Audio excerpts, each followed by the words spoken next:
राधे राधे। ओम नमः शिवाय। जब जीवन की राहों में सब कुछ धुंधला सा लगने लगे, जब मन थक जाए और उम्मीदें कहीं खो सी जाए, तब एक नाम, एक आस्था हर अंधेरे को उजाले में बदल देती है। वो नाम है भोलेनाथ का। सोमवार का दिन केवल एक दिन नहीं, बल्कि वो पावन अवसर है जो भक्त अपने मन की हर पीड़ा, हर इच्छा शिव जी के चरणों में समर्पित करते हैं और कहते हैं जो भी सच्चे मन से इस व्रत और कथा को सुनता है, उसकी किस्मत में बंद दरवाजे भी खुल जाते हैं। तो आइए आज की इस शांत और दिव्य घड़ी में हम सब मिलकर सुनते हैं सोमवार व्रत की ये पवित्र कथा, जो हमें सिखाती है विश्वास, धैर्य और सच्ची भक्ति का असली अर्थ। अपने मन को शांत कर लीजिए और इस कथा में ऐसे डूब जाइए जैसे गंगा की धारा में बहता हर कण पवित्र हो जाता है। एक समय नैमिषारण्य तीर्थ में 88,000 ऋषि मुनि श्री वेदव्यास जी के शिष्य सूत जी से पूछने लगे कि हे मुनि श्रेष्ठ, इस कलिकाल में समस्त प्राणियों को मनवांछित फल प्रदान करने वाले व्रत की कथा विधि विधान सहित कहिए, जिससे मनुष्य के पाप नष्ट होकर समस्त कामनाओं की सिद्धि प्राप्त होवे। ऋषि और मुनियों की इस पवित्र धारणा का स्वागत करते हुए श्री शुक जी बोले कि कामनाओं को सफल करने वाला सोमवार का व्रत विधि सहित वर्णन करता हूँ, ध्यान लगाकर सुनो। पौराणिक कथाओं के अनुसार बहुत समय पहले एक ऋषि थे, मार्कंडेय ऋषि। वे और उनकी पत्नी संतानहीन थे। उन्होंने घोर कठोर तपस्या करके भगवान शिव को प्रसन्न किया।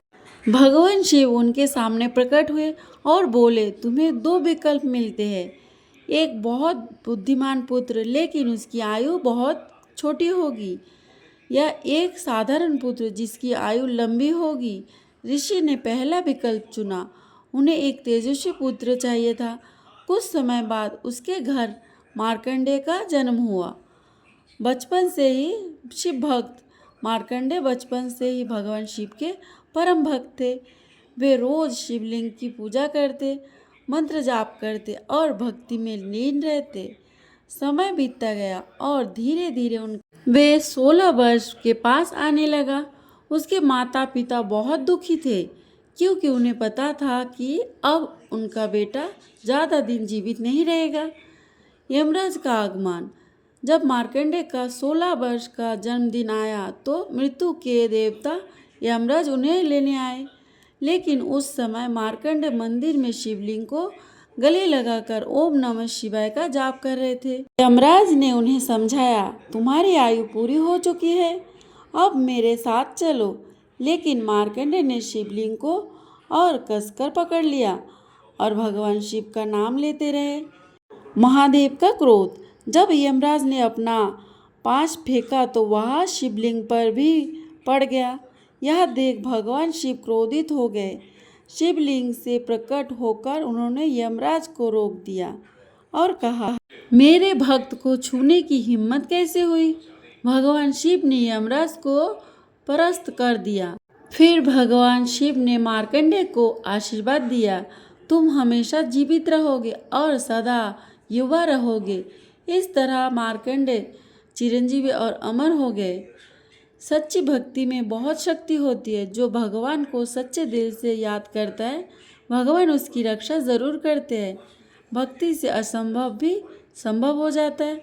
प्राचीन काल में एक धनवान सेठ था, जिसके यहाँ धन की कुछ भी कमी नहीं थी, परंतु सब कुछ होते हुए भी उसे एक बड़ा भारी दुख था और पुत्र प्राप्ति की चिंता में हर समय बेचैन रहता था। पुत्र प्राप्ति की कामना से प्रति सोमवार को भगवान शंकर का व्रत और पूजन नियम अनुसार करता था। स्वयं काल को शिव जी के मंदिर धूप दीप जलाया करता था। उसकी सच्ची श्रद्धा भक्ति देखकर एक एक समय जगत माता पार्वती ने श्री भगवान भोले भांडारी से अनन्य विनती के साथ हाथ जोड़कर कहा कि हे त्रिलोकीनाथ, यह श्रेष्ठ आपका भक्त है, इसलिए आप इस पर कृपा कीजिए। जगत माता पार्वती ने श्री भगवान भोले भांडारी से अनन्य विनती के साथ हाथ जोड़कर कहा कि हे प्रभु, हे त्रिलोकीनाथ। श्री पार्वती जी की यह बात सुनकर देवों के देव श्री महादेव जी बोले कि हे गिरिजा, यह संसार एक कर्म क्षेत्र है। यह प्राणी कर्म करने को ही शरीर धारण करता है। वो जैसे किसान खेत में फसल बीज बोता है, वैसा ही उसे फल मिलता है। ठीक उसी प्रकार संसार में जो जैसा कर्म करता है वो वैसा ही फल पाता है। अपनी अपनी करनी का ही सब प्राणी फल भोगते हैं। यह बात सुनकर दयामयी श्री पार्वती जी ने फिर अनन्य विनय कर कहा कि हे नाथ, जबकि यह बेचारा रात दिन दृढ़ विश्वास के साथ आपकी भक्ति करता है, और अब आप कृपा करके इसके दुख का निवारण कीजिए। आप तो दया के धाम हैं, अतएव इस पर दया अवश्य करनी चाहिए। श्री गिरिजा भवानी के इस प्रकार आग्रह करने पर श्री शिव जी महाराज बोले कि हे पार्वती, वैसे तो इसके किसी प्रकार की कोई कमी नहीं है, केवल एक पुत्र का अभाव है। सो ये पुत्र चिंता में ही रात दिन दुखी रहता है। इसके भाग्य में कोई पुत्र नहीं है। फिर भी मैं इसकी श्रद्धा देखकर और तुम्हारे आग्रह से उसको पुत्र प्राप्ति का वरदान देता हूँ, परंतु वह पुत्र केवल 12 वर्ष ही जीवित रहेगा। इसके पश्चात वह मृत्यु को प्राप्त हो जाएगा। सो हे पार्वती जी, इससे अधिक मैं इसके लिए और कुछ भी नहीं कर सकता। शिव जी महाराज और पार्वती जी की ये बातें वो सेठ पूजा करते हुए सुन रहा था। इस बात से उसे ना तो कुछ प्रसन्नता हुई और ना ही दुख प्राप्त हुआ।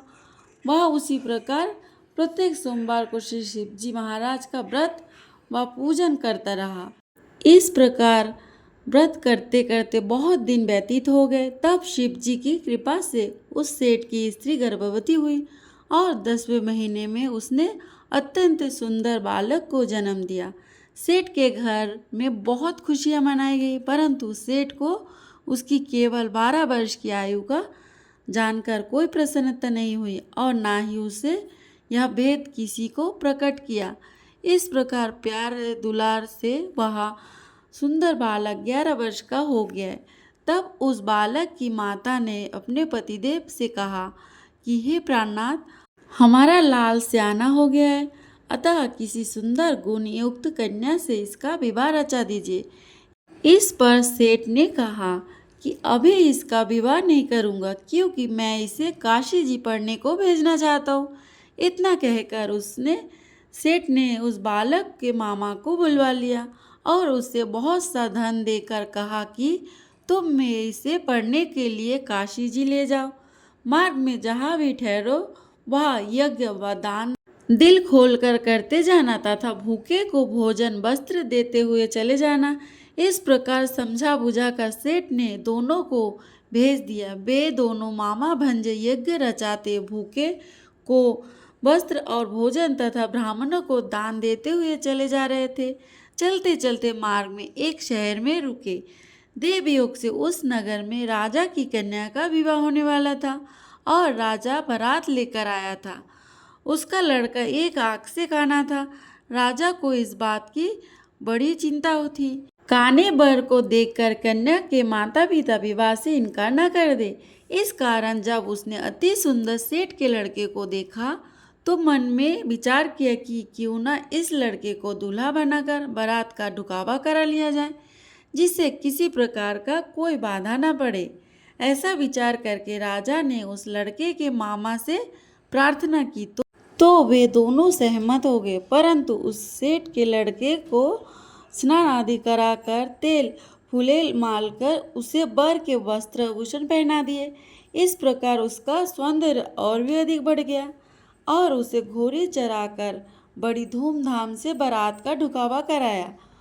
उस सुंदर बर को देखकर सारे स्त्रियां बहुत प्रसन्न हुई और बड़ी सुंदरता से सब काम हो गया। बर के पिता ने सोचा कि इस समय का काम तो संपन्न हो गया, परंतु आगे फेरे के वक्त कहीं कोई बाधा न पड़ जाए, इसलिए विवाह कार्य भी इसी लड़के से करा लिया जाए तो अच्छा है। ऐसा विचार कर बर के पिता ने उस लड़के के मामा से विनयपूर्वक अनुकूल वचन से कहे कि आप कृपा करके फेरे और कन्यादान का काम भी करा दो तो आपकी बड़ी कृपा होगी। हम इसके बदले में जितना भी धन मांगोगे उतना देंगे। इन दोनों मामा भांजे ने वर के पिता की यह बात भी स्वीकार कर ली और विवाह में समस्त कार्य बड़ी अच्छी तरह से संपूर्ण हो गया। परंतु जब लड़का महल में गया और प्रेमालाप करने के बाद राजकुमारी सो गई, उसने राजकुमारी की चुनरी के पल्लू पर लिख दिया कि तेरा विवाह मेरे साथ हुआ है, परंतु जो राजकुमार तुझे ब्याहने आया वहाँ एक आँख से काना है, इसलिए उसके बदले मुझे दूल्हा बनाकर सब कार्य कराया गया। अब तुझे उसी के साथ भेजा जाएगा और मैं काशी जी पढ़ने को जा रहा हूँ। यह बात लिखकर सेठ का पुत्र तो चला आया और जब राजकुमारी सोते से उठी तो वह अपनी चुनरी के पल्लू पर यह बात लिखी देखी तो उसने काने राजकुमार के साथ जाने से इनकार कर दिया और साफ कह दिया कि यह मेरा पति नहीं है। मेरा विवाह जिसके साथ हुआ है वह तो काशी जी पढ़ने को गया है। यह रहस्य जानकर राजकुमारी के माता पिता राजकुमारी को विदा नहीं किया और बारात को खाली ही लौटना पड़ा। बारात के लौट जाने के पश्चात राजकुमारी ने ब्रह्मचर्य व्रत के साथ साथ सोमवार का व्रत करना शुरू कर दिया। उधर सेठ का लड़का अपने मामा के साथ काशी जी में पहुंचकर विद्या अध्ययन के साथ नित्य प्रति यज्ञ करता और याचकों तथा ब्राह्मणों को दान देता। इस प्रकार उस लड़के की आयु 12 वर्ष की हो गई। तब एक दिन उन्होंने यज्ञ रच रखा था कि उस लड़के ने अपने मामा से कहा, आज मेरी तबीयत बहुत खराब है। यह सुन उसके मामा ने भीतर लेट जाने को कहा और कहा, आराम कर लो। मामा की आज्ञा पाकर सेठ का लड़का अंदर जाकर सो गया और सोते ही उसके प्राण उड़ गए। थोड़ी देर बाद जब उसके मामा ने देखा तो उसे मरा हुआ पाया। यह देखकर उसे बहुत दुख हुआ। फिर उसने सोचा कि यदि इस समय रोना पीटना किया जाए यज्ञ अधूरा रह जाएगा। अतः उसने धैर्य धारण कर यज्ञ को संपूर्ण कराया और ब्राह्मणों को दान देकर विदा कर दिया। यज्ञ में सब देवताओं सहित वहाँ शिव पार्वती जी भी आए हुए थे। माता पार्वती जी ने तमाम हाल जानकर और सुंदर गुणयुक्त सेठ के पुत्र को मरा हुआ देखकर शिवजी ने कहा, हे पार्वती, इसकी आयु इतनी ही थी सो ये भोग कर चुका है। तब पार्वती जी बोली कि हे प्रभु जी, यज्ञ में समस्त देवता सहित आपने जो यज्ञ को ग्रहण किए हैं वे सभी निषेध हो गए हैं, क्योंकि वह यज्ञ के समय से ही मरा पड़ा है, इसलिए आपको इससे जीवन देना चाहिए। दूसरी ओर एक अबला के साथ इसका विवाह हुआ है, वह आज तक आपका व्रत व पूजन प्रत्येक सोमवार को करती है। उसी आत्मा की पुकार को भी आप स्वयं जानते हैं, क्योंकि आप त्रिकालदर्शी है। तीसरे, इस लड़के के पिता प्रत्येक सोमवार को उसका व्रत और पूजन कर रहा है। क्या वह आपका परम भक्त इसका मरना सुनकर दुख नहीं पाएगा? सो हे प्रभु, आप कृपा करके इसे जीवन दान दीजिए। इस प्रकार पार्वती जी के बार बार आग्रह करने पर शिव जी ने उसको जीवन दान दे दिया। तब शिव जी की कृपा से वह सेठ का लड़का पुनः जीवित हो गया और शिव पार्वती जी कैलाश को चले गए। अब वह लड़का और उसका मामा प्रसन्नचित्त उसी प्रकार यज्ञ करते कराते हुए अपने घर को वापस लौट रहे और उसी नगर में आए जहाँ उसका विवाह हुआ था। वहाँ पर जब उन्होंने उस नगर में यज्ञ आरंभ कराया तो खबर पाते ही राजा रानी उस सेठ के लड़के को पहचान कर उसे राजमहल में ले गए और वहाँ उनकी बहुत खातिरदारी की। इसके बाद बहुत सारा धन दे दास दासियों सहित अपनी लड़की और जमाता को विदा किया। अब वे सब उसी प्रकार यज्ञ रचाते हुए अपने नगर में आ गए। तब उसके मामा ने कहा कि मैं पहले तुम्हारे घर जाकर खबर कर दूं। इतना कहकर मामा चल दिया। उस समय उसके माता पिता अपने ऊंचे मकान की छत पर विचार से बैठे हुए थे कि यदि हमारा पुत्र कुशल वापस लौट आया तो हम भी छत से उतर आएंगे, अन्यथा वहीं से गिरकर अपने प्राणों का अंत कर देंगे। उसी समय उसके मामा ने आकर यह समाचार दिया कि आपका पुत्र सकुशल आ गया है, परंतु उसको विश्वास नहीं हुआ। तब लड़के के मामा ने शपथपूर्वक तमाम बीता हुआ हाल सुनाया और कहा कि आपका पुत्र राजा की लड़की से विवाह करके आया है, अनेक दास दासियों सहित राजकुमारी को लेकर आया है।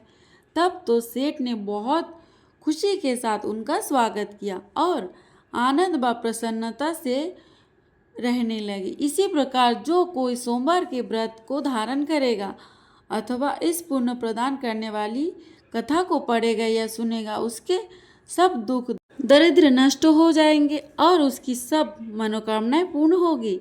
इसमें तनिक भी संदेह नहीं है।